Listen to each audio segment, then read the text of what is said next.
waa qaybtii 19aad sheekada Cavalieri oo si taxane ah looga daawanayo janalka aan YouTube-ka ku leenahay ee Waayo Arag. Waxay qaybta hore sheekada inoo maraysay safarka Fardowsa iyo qoyskeeda ay ku marayaan Imaaraadka. Sheekadii oo inoo sii socotana ka bogasho wacan. Iminka labadii asbuuc aan ugu talagalnay inaan shaariqa ku soo dalxiisno, waxaa inooga harsan 3 maalmood. berina waxaan u soconaa inaanu soo booqano madxafyada ama museumska iyo goobaha carruurta lagu ciyaarsiiyo. Haddii aad maalintii oo dhan soo daasho, weli habeenkii ciil ayaa kuu sii hayo, oo habeenkii ayaaba ka sii qurux badan jawiga maalintii. Kolkaad istaagto sheedda sare ee dabaqa, ishaadu waxay qabanaysaa magaalo wada iftiimaysa iyo layrar kala cayn ah sida kuwa gaduudka, cagaarka, yelowga iyo buluugga. Nalalka caddaankuba waa ay ku yar yihiin magaaladu. Kaamiradeyduna kama daasho inay sawirto bilicda qurxoon ee shaariqa. Subax kaloo xiiso badan.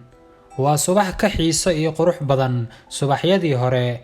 Jawigu aad buu u qabow yahay. Hadda waxaanu sii gelaynaa madxafkan. Gudaha ayaanu sii galnay.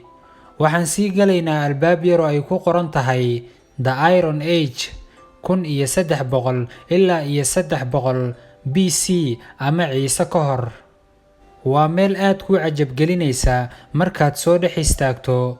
Waxay leedahay qaybo kala duwan. Hadda waxay isheenu qabanaysaa waxyaabo qadiimi ah.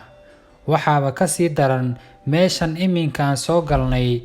Waxaadba moodaa inaad soo gashay bartanka badweynta Hindiya, oo waa meel wada dhalo ah. Korkaaga haddaad eegto ama hoostaada eegto waa isku mid.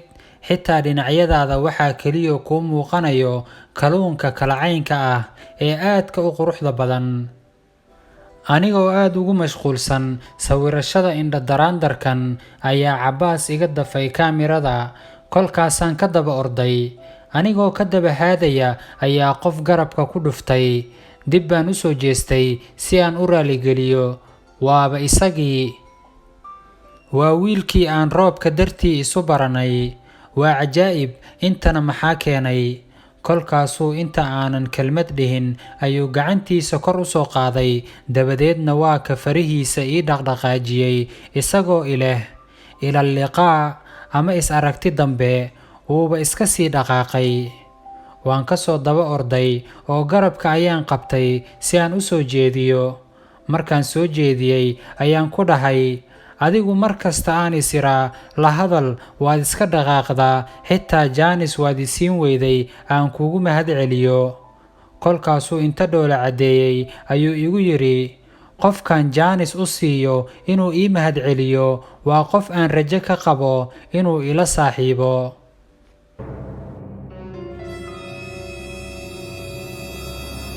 Markaasuu si kadis iigu yidhi, ma ila saaxiibaysaa? Anigu kadis bay igu noqotay oo dhinacyada ayaan eegay. Waxaan ku jawaabay ayaan garan waayay. Kolkaasuu si deggan iigu yidhi, ha ka baqin, sidii baydkii ama ukuntii ayaan kuu dhowrayaa. Kolkaasaan madaxa u ruxay aniga oo hoos eegayo. Markaasuu taleefan nambarkayga iga qaatay. Maalintaas way iga duwaneyd maalmihii hore noloshayda u soo maray, oo farxad iyo walwalba waan dareemayay. Sababtoo ah waxaa noloshayda ku soo biiray inankii aan doonayay. Wuxuu igu noqon doonana ma ogi. Waa dhextaal kooban. Waxaan codsan lahaa haddii aad la kulantaan dadkan camal inaad wax ka iibsataan, waayo waxay keliya ka fikirayaan quutaliyoonkooda maalintaas. Lagana yaabee carruur iyo waayeel baa ku tiirsan shilimaadka yaryar ee miiskaas ka soo xarooda. Caawiya masaakiinta. Sheekadina saaxiibayaal haynoo sii socoto. Markii aan safarkii ka noqonnay oo aan Abu Dhabi ku soo noqonnay ayuu xiriirkeennii sii xoogaystay ilaa aan ka haray baskii aan raaci jiray. waxaan ula jeedaa galab kasta gaarigiisa ayuu igu soo qaadi jiray ilaa guriga. hadiyado kala duwan ayuu galab kasta lama filaan igaga dhigi jiray, xitaa mararka qaar shaqada ayaan dhaqso ka soo bixi jiray si aan waqti ugu soo wada qaadanno meelaha kafateeriyada, ilaa aanba mooday inuu yahay qayb iga mid a jacaylka faraha badan ee aan u qaaday awgeed. jacaylka, naxariista, afmacaanida, ma u malayn xitaa inay jirto gabar iga farxad badan dunida. waxaan dareemay dhadhanka nolosha.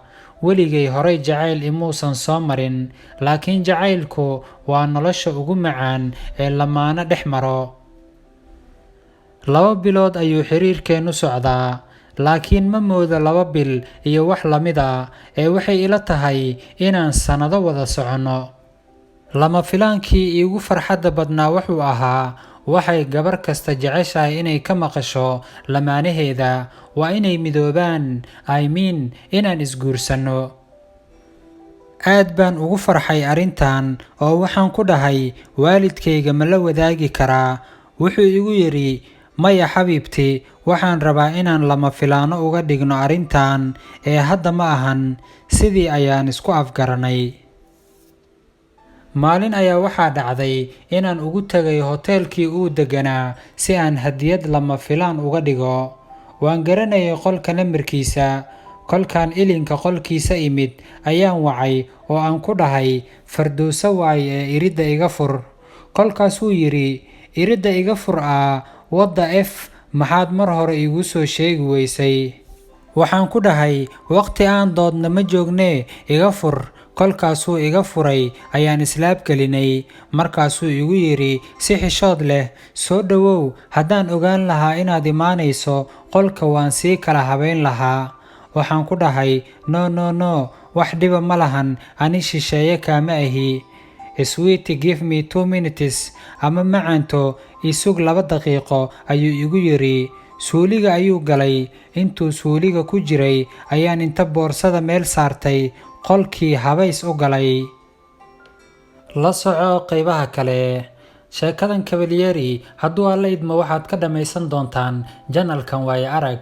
asxaabta hore ila socota aad bay u mahadsan yihiin. haddii aad ku cusubtaa waanu ku soo dhaweynaynaa. muuqaalkana inoo sheer gareeya.